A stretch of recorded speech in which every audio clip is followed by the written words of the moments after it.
安静的夜晚，父女俩齐聚客厅看电视。一场燃烧小队小游戏是促进感情的调味剂。路易斯天马行空的想法让整个游戏推向了高潮，可游戏却在鲍勃切换到自己最爱的西部片时戛然而止。被断了兴致的路易斯感到无聊极了。这时候上厕所的吉恩也来凑热闹，路易斯想赶走他，霸占老爸，顺便继续燃烧小队。鲍勃却抢走遥控器，希望孩子们静下心来，好好欣赏这部小众西部片。吉恩还真就坐下了，甚至不忘将皮揣子塞给老妹儿。路易斯举着皮揣子满头问号。第二天一大早就困得要死，琳达倒是挺有精神的，因为他们接了个大单子，是为蒂娜的冲突解决福利参会的筹集资金。鲍勃只关心这个活动能赚几多钱，很可惜琳达告诉他这是免费的，他打算搞意大利面晚餐，这可触及到了鲍勃的知识盲区，毕竟汉堡店只有汉堡和炸鸡嘛。琳达无奈表示这是校方安排的，我们没得反抗的办法。鲍勃还不知道老婆的想法，他就是想在柯林面前赚个面子。琳达觉得鲍勃就是事不关己，高高挂起了，他完全不知道那天有多糟糕。所有人都将嘴里塞得满满当当的，说喜欢柯林的通心粉，再看柯林的表情，简直挑衅到了极点，可以说是生命中最糟糕的一天。这次活动是弗朗德全权负责。鲍勃一惊，妈的，最烦弗朗德了。可无论如何，琳达都要争这口气，她让老公一定要忍，毕竟这机会千载难逢。意大利面和肉丸都操作起来，鲍勃向来拗不过老婆，不会做就学呗，他妥协了。这个话题结束时，吉恩才冒出来，背上还背着路易斯的彩色小吉他。他觉得路易斯买了不用是暴殄天物，不如给自己这个吉他小王子。看完一部西部片，给孩子牛逼坏了，觉得自己也是主角班卓琴，而片中的反派烟鱼就是吉恩班上的同学楚楚。那个臭小子总是在自己讲笑话的时候把包袱全都给抖了，所以他要用这个小吉他来对抗楚楚。老爸给儿子提了个点，他应该冷漠地盯着对方，这才是班卓琴的精髓。看着老哥扭曲的表情，路易斯觉得楚楚要是害怕中风患者，那老哥这招肯定能行。正巧楚楚还真害怕，于是吉恩真就保持着这副冷酷表情，一直在学校里盯着楚楚看，甚至还拨动琴弦向他发出警告，不准再讲别人的笑话了，给楚楚整得一愣一愣的。说回到鲍勃这边，煮意大利面对于他来说和煮饭完全两码事，因为煮面只是烧水，没有技术含量。泰迪才不管郝伟的烦恼，他只想知道自己能不能去。泰迪什么想法，鲍勃还不知道，拿学校活动当相亲去猎艳呢，他直呼不可能。这时候放学回家的吉恩一脸自信地告诉老爸，我就是班卓琴本情，已经靠实力打败楚楚了，还用笑话逗笑大家，夸我。路易斯在一旁拆台，其实只有一个人笑了，还是个脑瘫儿。不过为了老哥的面子，他勉为其难鼓了场，只希望老哥不要再和自己说话了，他要独占老爸晚上的时间，和他继续燃烧小队。结果鲍勃从下面掏出了自己买到的全套班卓琴 CD 套组，自己的美好时光居然被这个破盒子给夺走了。路易斯气得拿起叉子开始泄愤，感觉自己被孤立的路易斯在晚上找到了老姐，想和蒂娜玩真心话游戏，一上来就说蒂娜房间和变态装修的一样，蒂娜只觉得伤心。路易斯又换了个目标，老妈总能和自己玩了吧？结果这倒霉孩子哪能想到呢，自己是被玩的那一个。第二天一早，本该上学上班的时间，琳达居然纵容老公孩子，一大早就坐在电视机前看片儿。她觉得维系父子关系是件很棒的事儿，何况是自己家这俩从来都没和对方有过配合的神仙。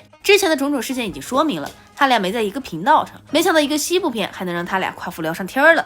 来到学校后，弗朗德给孩子们讲解学校有多好，这么多矛盾解决小组，你就说良心不良心吧。接着弗朗德让孩子们上演了一出短剧，乔瑟琳作为蒂娜最好的朋友，告诉小吉米他是个怪人，这样孩子们会发生怎样的摩擦呢？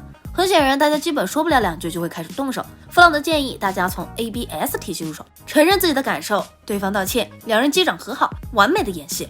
到时候晚餐的时候他俩就这么演，不是就这么做。课程结束后，蒂娜恶狠狠地告诉乔瑟琳，要是敢在课程外说自己坏话，定没好果子吃。乔瑟琳觉得这只是个演戏，没必要当真，较真的人才是神经病。这头鲍勃一边做这个丸子，一边和泰迪唠嗑。他最近感觉很好，看电影既能促进关系，还能让孩子学会保护自己。但是琳达一出现，自己压力又上来了，他是真的想争口气，所以要求鲍勃必须要凑个大的螺旋丸出来，直接惊艳四座，杀杀克林的威风。吉恩也是紧随其后，继续杀楚楚威风，搞得人小伙都懵了。你说吧，你惹他干嘛？这下好了，天天这傻小子都会背着妹妹的吉他，戴着妈妈的帽子，出现在背后弹奏没品的效果音。路易斯也觉得哥哥好像脑子有泡。一番争执以后，孩子气的西部对决开始了，大家互相扯对方扔食物。刚走进来的蒂娜也险些遭殃，鲍勃只觉得自己头顶更秃了。本来是校园矛盾，这下已经演变成了家庭危机。再看看弗朗德那副跃跃欲试的样子，鲍勃心梗，正想婉拒他。路易斯去先一步让他展开说说，弗朗德照旧让吉恩先说说每次吵架时的感受。吉恩按了一下吉他，发出噪音。路易斯也是气头上，打算一吉他给他老哥砸过去。弗朗德及时阻止了这场血案。一旁沉默许久的鲍勃终于开口，他觉得这罚的真的很傻。弗朗德可不听，上去揪了鲍勃的眼皮。鲍勃回了一脚，两个大人假笑着原谅了对方，试图给孩子们立榜样。结果路易斯将弗朗德的阿贝贝给丢了出去，这下彻底惹毛了这位向来温文尔雅的老师。俩孩子被留校，鲍勃也惨遭赶出意大利面晚餐，晚餐主题被强行改成了素斋。鲍勃意识到麻烦大了，琳达不得把自己手撕了。不出所料，一回家三人就被骂得狗血淋头。蒂娜心情也很糟糕，店门一锁就上楼了，完全没有注意到顾客还在里面。一家人互相丢锅，觉得究其原因，还是觉得错在那部该死的电影上。琳达只觉得大家聒噪，决定将班卓琴封进衣柜里。虽然如此，家庭矛盾仍在继续。楚楚不幸被留校，路易斯立刻跑去吹耳旁风，让他借此机会给吉恩好好上一课。楚楚立刻照做，给了吉恩一眼刀。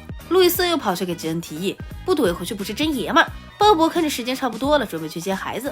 逃离了愤怒的琳达再不走，自己恐怕会和那些肉丸子一个下场。就在鲍勃赶到学校的前一刻，楚楚向吉恩发出了决斗挑战。T 恤一脱，打算赤身肉搏。吉恩不是很懂，也脱了 T 恤，露出了自己的幸福小肚腩。周围的吃瓜同学都想让楚楚揍吉恩，吉恩也不知道怎么应战，拿起吉他选择音浪攻击。好在鲍勃及时拦住了孩子们。然而更糟糕的事还在后面。楚楚的父亲一来，就看到鲍勃拉着自己家熊孩，瞬间暴怒，脱了衣服露出一身腱子肉。鲍勃人麻了，这一家子暴露癖啊！路易斯这下也怕了，老爸怕是会被当成沙袋锤。鲍勃肯定不会坐以待毙，带着孩子们直接开run，一路躲到了公园的滑滑梯里。一直这么下去也不是个办法。鲍勃教孩子们，遇到这种烦人佬，只要礼貌拒绝就行，听懂没？吉恩一个屁回应了老爸，三人差点没被臭屁熏死。路易斯还要来搅局骗他们。那俩莽夫回来了，鲍勃已经受不了女儿的无理取闹了。这3天他一直都在搞破坏，像个婴儿一样，应该好好去跟哥哥道歉。路易斯却说，他们俩应该给自己道歉，因为看电影他们都不和自己玩了，他们是自己的全部，不和他们一起玩，自己真的很孤单。父子俩这才知道，看上去总是无忧无虑的路易斯也需要大家陪伴。伴随着吉恩的又一个响屁，家人们冰释前嫌，甚至以相同的屁味认定了一家人的血缘。鲍勃嗅了嗅路易斯的屁，和自己八竿子打不着，和琳达倒是挺像。说到老婆，他又萎了，他们该怎么办呢？吉恩有一个好主意。晚餐会开始前，讨厌的科林又开始挑衅琳达，为他家这次的翻车感到尴尬。看来未来1年，自己家的面都会在大家心中占一席之地。蒂娜纠结了许久，站上了台。这次众筹只筹到了110，本来就烦。看到乔斯林和小吉米说悄悄话，蒂娜更是生气，直接跳下舞台和乔斯林扯头发。弗朗德吓坏了，还没到演戏的时候呢，蒂娜告诉他演个屁呀，这就是生活 ，true life。旁边的科林还在嘲讽琳达，这让琳达非常生气。谁都知道你们家那次活动酱料是买的商场现成的，别装了好吗？在场的众人都大吃一惊。这时候门被推开，鲍勃视死如归的出现在大家面前，无视了弗朗德的阻止，将肉丸和意大利面端了上来。他要用成熟的方法解决问题，就用弗朗德的 ABS 法。弗朗德都被肉麻到了，不再阻止这场意大利面盛宴。当然，最后还是演变成了食物大战，谁也没分出个胜负。以上就是本期的全部内容，这里是草泥泞影院，感谢各位朋友们的关注和支持，下视频我们再见。